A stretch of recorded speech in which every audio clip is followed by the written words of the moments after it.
Marahil po sa panahong ito ay inyong pinanunood, ay tiwalag na ako at ang aking mag-ina. At malamang din po ay ako'y nakaalis na at tinulungan na ng mga taong tumutulong sa akin. Gayunpaman ay minarapat ko na bago kami umalis at bago kami sunduin, ay ma-tape muna itong aking ilang sasabihin. Sapagkat marami na kayong naririnig mula doon sa mga tagapagtanggol ng sanggunian at gayon din naman sa amin. Gusto ko lamang na sabihin po sa inyo na ito ay hindi labanan ng mga salita o kaya ay pagandahan at pahusayan ng pagsasalita. Hindi rin ito pahusayan sa pangangatwiran. Ito po ay labanan ng kasamaan at ng kabutihan, ng katotohanan at ng kamalian. At alam ko po na tayo lahat gusto nating pumanig sa totoo.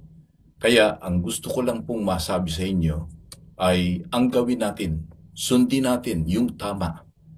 Marami na kayong narinig, timbangin ninyong mabuti. Tulad halimbawa doon sa mga spokesperson ng ng sanggunian, kapatid na Bian Santiago at kapatid na Edwil. Mga kapatid, magkakaibigan tayo at tayo napakatagal na nagkasama-sama. Pero alam ninyo kung ano nangyayari sa iglesia.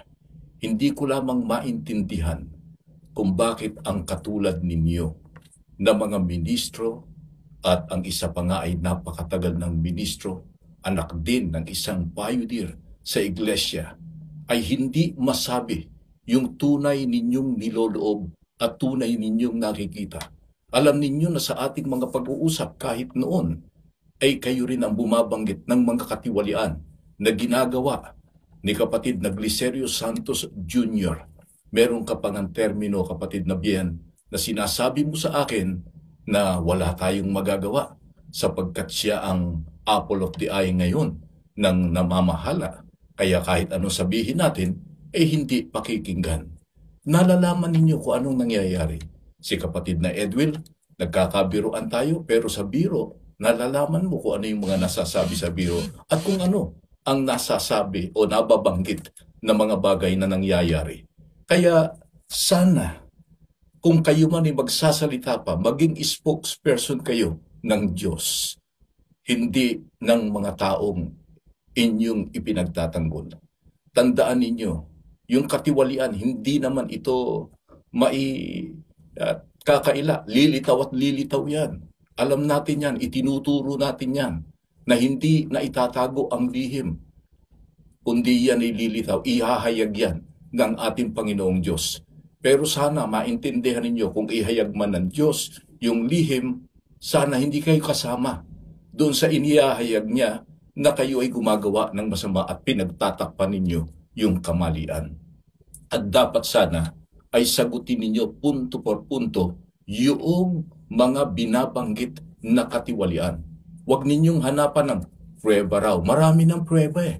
At yung mga pruebang yan, kayo mismo ang nakakaalam. Ang mga kapatid, nakikita nila yung nangyayaring mga katiwalian na pinangungunahan ni Glicerio Santos Jr. at ng kanyang pamilya, ng kanyang mga anak. Eh sana, yan ang inyong sagutin.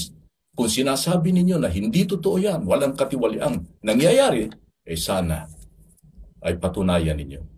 Ilabas ninyo ang katunayan.